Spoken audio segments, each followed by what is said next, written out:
नमस्कार। एबीएनएन न्यूज में आपका बहुत बहुत स्वागत है और मैं हूं सुरेश झा। कोरोना का कहर अभी भी पूरे देश पर जारी है। लोग अभी भी संक्रमित हो रहे हैं। उससे उबरने के लिए तमाम कोशिशें की जा रही हैं। वैक्सीन भी आ चुकी है, लेकिन उसके बावजूद कोरोना का कहर कम होने का नाम नहीं ले रही है। कोरोना ने लोगों की जिंदगी बदल कर रख दी है। सब कुछ ऑनलाइन हो चुका है। स्कूल ऑनलाइन हो चुके हैं, कॉलेज ऑनलाइन हो चुके हैं, यहाँ तक कि अदालत भी ऑनलाइन हो चुके हैं। अगर हम स्कूलों की बात करें तो वहां पर भी अब ऑनलाइन पढ़ाई हो रही है। लेकिन क्या कभी आपने सोचा कि उन स्कूलों में जो लोग माता पिता सक्षम है अपने बच्चों को ऐसे गैजेट देने के लिए जो बच्चे ऑनलाइन पढ़ सकते हैं, लेकिन आपने क्या कभी सोचा है उस स्कूलों में, यानी गैर सरकारी सहायता प्राप्त ऐसे भी स्कूल हैं जहां पर ईडब्ल्यूएस के बच्चे यानी गरीब बच्चे पढ़ते हैं, उनके पास गैजेट्स नहीं है तो पढ़ेंगे कैसे? उसी को लेके जस्टिस फॉर ऑल ने एक याचिका डाली थी हाई कोर्ट में, जिसमें कहा गया था कि ऐसे बच्चे हीन भावना से ग्रस्त हो रहे हैं जिनके पास पढ़ने लिखने के लिए ऑनलाइन के लिए सुविधाएं नहीं है। तो दिल्ली हाई कोर्ट ने दिल्ली सरकार को आदेश दिया कि आप ऐसे बच्चों को ऐसे गैजेट्स मुहैया कराएं। लेकिन दिल्ली सरकार ने कहा कि हमारे बस में नहीं। उन्होंने इस आदेश के खिलाफ सुप्रीम कोर्ट में याचिका भी दायर की, जिस पर सुप्रीम कोर्ट ने उस हाई कोर्ट के फैसले पर रोक लगा दी। इसी विषय पर हमारे साथ आज बातचीत करने के लिए मौजूद हैं सुप्रीम कोर्ट के एडवोकेट हैं एचएम सिंह। आइए इनसे बातचीत करते हैं। सर, वो बच्चे कैसे पढ़ेंगे सर फिर? नहीं, आपकी अगर बात लॉजिकली देखी जाए तो बात ठीक है कि अगर बच्चों के पास ऐसी सुविधा नहीं है कि वो ऑनलाइन क्लासेस अटेंड कर सकें और वो अपनी क्लास के अंदर तो पिछड़ जाएंगे। लेकिन जहाँ पर कहाँ तक कोर्ट का सवाल है, तो आप किसी भी सरकार को या किसी भी संस्था को आप उसको स्क्वीज़ नहीं कर सकते फाइनेंशियली, क्योंकि आपको फाइनेंशियल रिसोर्सेज भी उसको देखने पड़ते हैं कि अगर सरकार के पास पैसा नहीं है, वो अफोर्ड नहीं कर सकती। जो कोरोना काल चल रहा है, तो इसलिए जो है वो सरकार ने इसी बात पे चुनौती दी सुप्रीम कोर्ट में, इस बात के नहीं कि उनको नहीं होना चाहिए उन बच्चों को मिलनी चाहिए सुविधा, लेकिन पैसा नहीं है तो वो सुविधा कैसे मुहैया करा पाएंगे। लेकिन सर, पैसा नहीं, ये तो खैर कोई लॉजिक नहीं है। तो पैसा आखिर आएगा कहाँ? सरकार की जिम्मेदारी होती है अपने देश के नागरिकों की देखने की। और वो बच्चे जो एक ही क्लास में, दूसरे बच्चे तो ऑनलाइन क्लास में शामिल हो रहे, लेकिन वो बच्चे जो ईडब्ल्यूएस के, वो बच्चे शामिल नहीं हो पा रहे। तो कहीं ना कहीं गरीबी जो है आड़े आ रही है। तो इसमें सरकार की जिम्मेदारी नहीं बन पाती है कि आप ऐसे बच्चों की मदद करें। आप मना कर रहे हैं कि हम उनकी देखभाल नहीं कर सकते, हम उनको गैजेट्स नहीं दे सकते हैं।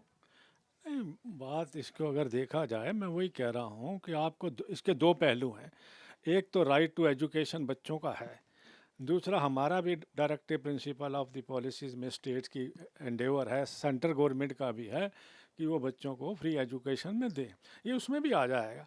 लेकिन बात यह है कि इस समय के जो हालात देखते हुए, अगर सरकार को आज कहा है तो आप ये भी तो देखिए कि दिल्ली सरकार के अलावा कोई भी सरकार क्या इकोनॉमिकल वीकर सेक्शन के बच्चों को ऐसी सुविधा दे रही है? नहीं दे रही है। कोई भी ऐसी जो है पर उनको नहीं मिल पा रही है। मेरे हिसाब से अगर इनको सरकार को चाहिए था कि अगर उनके पास कोई फाइनेंशियल क्रंच है तो उनको सेंट्रल गवर्नमेंट से जो है उसके लिए जो है फरियाद करनी चाहिए थी कि भाई इसके अंदर इतना पैसे का हक है, लगेगा, आप इतना पैसा मुहैया कराइए। तो उसमें अगर सरकार नहीं कर पाई है, या सेंट्रल गवर्नमेंट का भी दायित्व बनता है कि वो ऐसे क्लासेस के अंदर ऐसे बच्चों के लिए जो है कोई सुविधा मुहैया कराएं। पर आप ये देखोगे कि सुविधा तो किसी को भी मुहैया नहीं करा रही, चाहे वो वर्कर्स हैं या वो डेली वर्कर्स हैं या वेजर्स हैं या अदर फैक्ट्रीज में काम करने वाले हैं। तो इस कोरोना काल में आप इसकी एक्सपेक्टेशन करना बहुत मुश्किल है। लेकिन सर, ये बताइए कि जितने भी हमारे माननीय लोग विधायक हैं, दिल्ली सरकार के मुख्यमंत्री हैं, मंत्री हैं, तमाम विधायक, वो सब तनख्वाह तो ले ही रहे होंगे। तो क्या उनकी मौलिक जिम्मेदारी नहीं बनती कि ऐसे बच्चों की तरफ ध्यान दें? आप तनख्वाह मत लीजिए, लेकिन बच्चों को पढ़ाइए तो सही। जबकि आप यही कहते हैं राइट टू एजुकेशन का जो नारा देते हैं, तो बेईमानी हो तो फिर? वो बेईमानी ना सरकार, दिल्ली सरकार के लिए नहीं है, आप मेरी बात को समझिए। वो तो सभी के लिए। अगर एमपी जो हैं वो भी तो तनख्वाह ले रहे हैं, जो पेंशन भी तो ले रहे हैं। 2-2 लाख रुपए अगर एक एमपी पेंशन ले रहा है तो उनको भी सामने आना चाहिए। अगर सरकार, कोर्ट ने अगर ऑर्डर किया है, मैं ये मानता हूँ कि कोर्ट ने अगर इस बात का कोई लिया है, कॉग्निजेंस लिया है, तो कोर्ट ने भी ये समझा होगा कि बच्चों को एजुकेशन होनी चाहिए। लेकिन आप ये भी देखिए, कोई एमएलए, कोई एमपी, किसी ने भी अभी तक इस कोरोना काल में अपनी तनख्वाह लेने से मना किया है? या उन्होंने ये कहा हो कि इस महीने की तनख्वाह जो है हम बच्चों को देते हैं और हम बच्चों का लुक आफ्टर करेंगे। बड़ी-बड़ी हमारे इंडस्ट्रियलिस्ट बैठे हैं जो खरबों रुपए में घूमते हैं, उनको भी चाहिए सामने आना चाहिए और उनको चाहिए कि बच्चों को जो है हमारा भविष्य है ये बच्चे, हमारे देश का भविष्य है, ये पढ़ेंगे, लिखेंगे, आगे आएँगे तो हमारा देश तरक्की करेगा। लेकिन बड़े-बड़े इंडस्ट्रियलिस्ट अगर पैसा लेके बैठे हैं और अपना इतना कर्जा माफ़ करा लेते हैं, तो इनको चाहिए कि सामने आएँ और इन सबको एक-एक टैब दे दें या एक-एक मोबाइल जो है लेकर दें इनको, ताकि ये बच्चे जो हैं परस्यू कर सकें अपनी पढ़ाई को। चलिए सर, आपका सर बहुत बहुत धन्यवाद। ये थे सुप्रीम कोर्ट के एडवोकेट एचएम सिंह जो हमारे साथ बातचीत कर रहे थे। बड़ी विडंबना हमारे देश की।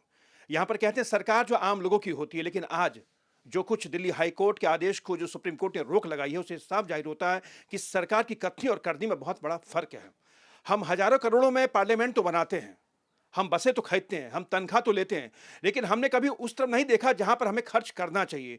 ईडब्ल्यूएस के जो बच्चे हैं, जो हीन भावना से ग्रस्त हैं, क्योंकि एक ही क्लास के अंदर, एक ही स्कूल के अंदर दूसरे बच्चे पढ़ाई करते हैं ऑनलाइन, लेकिन वो बच्चे नहीं पढ़ पाते क्योंकि उनके माता पिता की इतनी माली हालत अच्छी नहीं है कि वो अपने बच्चों को अच्छा गजट दे पाए ताकि वो ऑनलाइन क्लास में शामिल हो सकें।